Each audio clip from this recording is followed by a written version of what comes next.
Con voi là loài thú lớn duy nhất không thể nhảy. Nghe là đúng không?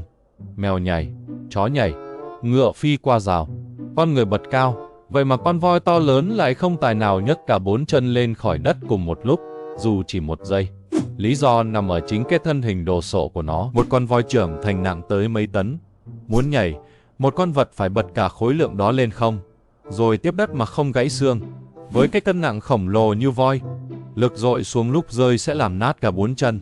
Cấu tạo chân voi cũng không hợp để nhảy. Xương chân nó thẳng đứng như 4 cái cột trống, cực khỏe để đỡ trọng lượng. Nhưng các khớp lại không có kiểu lò xo, cuộn rồi bung ra như chân mèo hay chân châu chấu.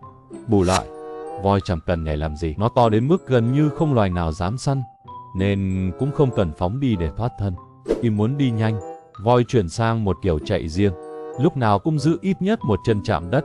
Con vật trên cạn lớn nhất hành tinh, cả đời chưa một lần rời khỏi mặt đất.